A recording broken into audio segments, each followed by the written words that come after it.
Hello, we are getting ready to start our preparations for our dinner tonight, and part of what we're going to have is some pan-seared pork chops that I'm going to do here in just a little while for our segment of Southern Dash of This and That. And what I'm doing right now is I'm taking some Fleshman's margarine and I'm generously coating corn on the cob. And then I'm going to put some really good seasonings on this, which is some, you can put anything kind of like you want, but our favorite is we're putting a little bit of garlic powder. I'm going to put a little bit of seasoned salt.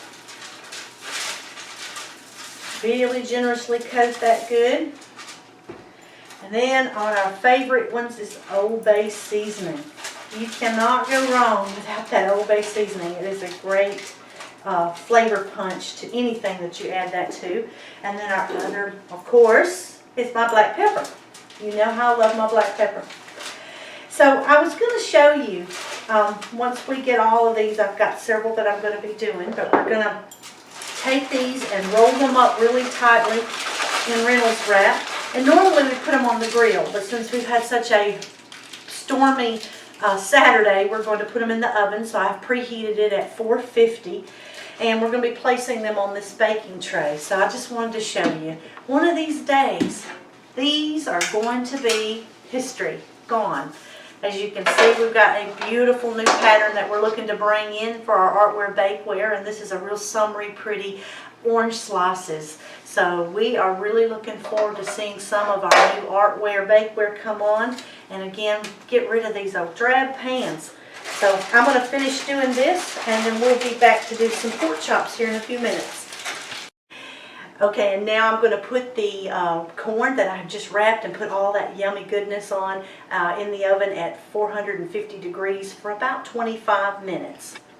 Hello, we are working on getting our pan-seared pork chops done. I just finished mincing the garlic, and I have it over here starting to brown off just a little bit in my cast iron skillet with olive oil. I'm getting it warmed up so that fresh garlic gets real fragrant.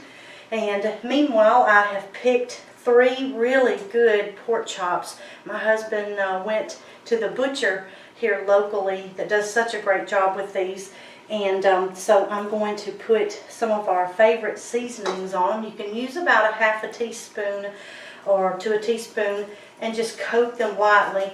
The one that I have right here is some garlic powder that I'm going to put on generously on these. I have already washed these and rinsed them and just patted them with a paper towel. I also have some of that real good Weber's flavoring. This is the Chicago chop. I really like this one a lot, and so does my husband.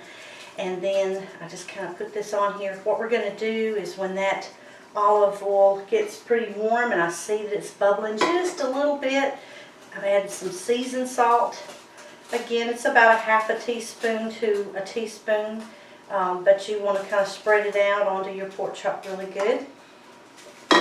And then I'm going to take my pork chops, and I usually just set it on top of the other one a little bit, and it gets the coating. And I'm going to go ahead and put one in. Ooh, you can hear that sizzling. I'll put that one on there, and when I get it over there, I'll add just a little bit more seasoning. And we will be back to show you our pork chops in just a few.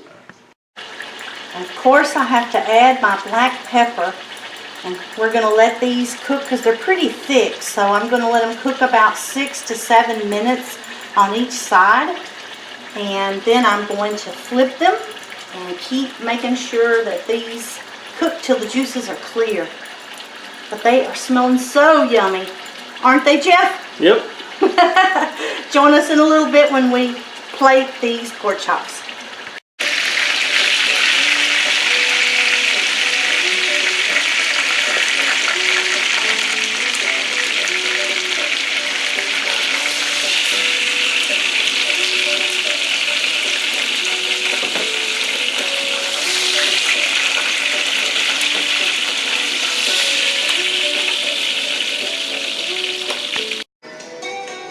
Well, we have our dinner ready, And we are so excited that you joined us today on this rainy day for another Southern dash of this and that. Until next time, we hope you have a wonderful weekend.